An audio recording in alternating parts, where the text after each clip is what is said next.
So what's up everyone, welcome back to Homebrew Subaru. Now that I pretty much have that long block back together, I've decided to push on to the intake manifold. Now, as you can kind of see in the background here, I've already stripped all the parts off of it, and it is time consuming stuff. Getting rid of the wiring harness isn't too big of a deal, but moving on to those fuel lines, they just don't like to come off. And even if you unbolt everything and undo a couple of the hoses and start trying to pry stuff apart, it takes some time to get everything to come off of it, and it was just taking a little bit too much time to film. The EGR is off, all the hosing is off, and the throttle body's unbolted. Then I came to realize that the wire brushes that I have on hand are just not going to cut it for this job anymore. So I went out and bought a new wire brush that's a little bit lighter than I wanted, but I think it's going to do a really nice job. And I'm basically going to clean up everything. So the intake manifold, the valve covers, try and get a little bit of the alternator, and definitely this bracket. This crossover tube's going to get done. These brackets actually cover the fuel rails and fuel injectors. I don't generally put them back onto my builds. So I'm ready to start cleaning up everything, priming and painting. But first, we've had a very mild winter, and I've made pretty much the entire winter so far on just this one can of propane, which is coming to an end. But first, I need to get some more propane. I don't know, it doesn't seem to be running too happy this morning. Got the juice for the fire machine. I can't tell you how much I enjoy this thing, especially on frosty ass mornings like this. Time to get started. Let's go.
Well, I've managed to get through the filthiest part of this, starting with the angle grinder and that great big brush, just using this lightly to get some of the, easier areas, because all these little nubs, the big brush and even the smaller one, they just grab a hold of this stuff and fling you all over the place. Difficult to control. But after using that, stepped over that, and then finally just the hand brush to get into some of these other crevices that I couldn't get into. Obviously, it's not a perfect job, and it's not intended to be. I just wanted to get rid of the majority of what I could. Certainly areas like this, I mean, it's on there, and what I'm basically relying on the primer to penetrate into a lot of this and harden it. I've tried to wire brush the throttle body. I'm not sure exactly what I'm going to do with it yet, but I do have to obviously clean it, and then before any of this priming and painting, I'm going to clean out the intake as well.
I like this so much that I decided to make it the thumbnail picture.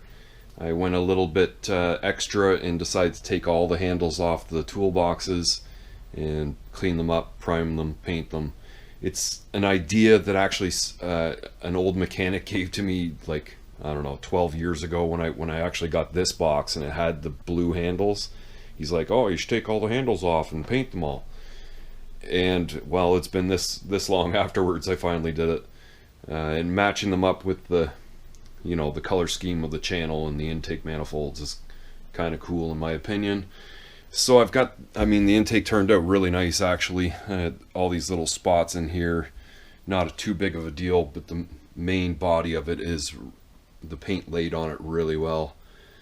And I'm ready to move on to this kind of stuff. So got the fuel lines and the rails, that kind of stuff to clean up. I'm probably gonna add a little, probably paint these black, I guess. And the throttle body, I'm still not quite sure how I'm gonna paint it, but I do still have to clean it up. And the wiring harness, clean all that up, get it all on the intake, and then we can set it onto the long block.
And here we are with the intake manifold and timing all done. All the electrical I could plug in is done. All the hoses are connected. So all these timing cover bolts are actually off that 2011 car that I also swiped those, and the harmonic balancer, because you could see the one that was on here was starting to separate. And just imagine that on a long trip, having that fly off. I've left the valve covers off, the cam covers, the cylinder head covers, and I'm ready to adjust valves. So I'm going to tilt this up on one side and adjust one kind of on camera talking through it, and then just whip through the rest and get those covers on. Alright, I've got this tilted up so we can get a pretty good view of it. Going to be working with number 1 cylinder.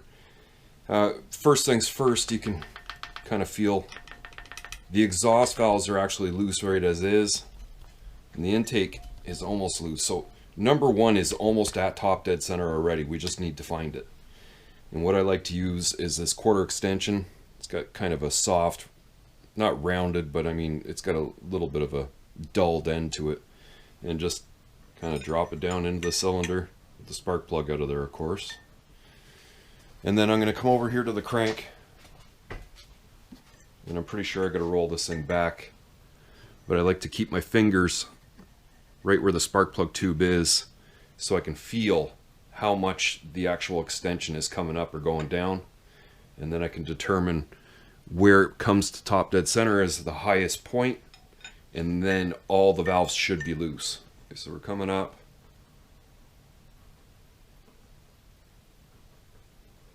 Still coming up. It's going to be right about here. Right about this point is top dead center. And you can see the intake valves are loose. Exhaust valves are loose. You can just do a quick little double check. Oh, we're coming up just a little bit more. Let me grab another bite on the crank here. Okay, so we're started down. And pull it back up. Right there, that's top dead center for sure. Now we can make the measurement. The intake side calls for 0.079 thou, and I've got an 8 thou here and a 7 thou.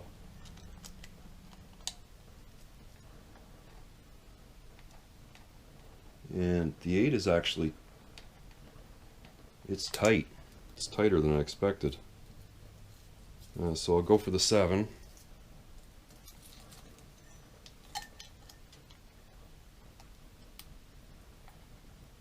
Yeah, and then we can go right onto the exhaust as well and check it. The exhaust valve clearance calls for 0.98 thou, and I've got a 10 thousandths feeler gauge. Seems a little tight too, but it's going in there. This one's not too bad. This one's pretty much right where it should be. Actually, both exhausts look pretty good. So I think I'm just going to actually adjust this guy a little bit. Now, I really didn't expect to have to back off one, but maybe lapping did a little bit more than I thought it did. So while holding the center of the adjuster, you want to try and crack this guy loose. And because we want to back this off, I'm just literally going to go a quarter turn, tighten back up, and just check it. And for me, looks like a quarter turn was a little bit too much. So just turn it back about an 1/8.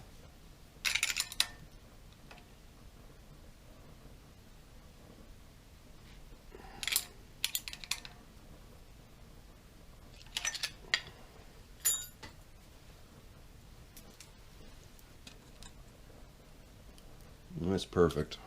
And basically I will just stick with this side and I'll turn it around, do the same thing over here, make sure I can get number 3 cylinder to come all the way to the top, perform its adjustment. I'm going to splash a little bit of oil in here, put the cover on, go over to the other side, finish this thing up.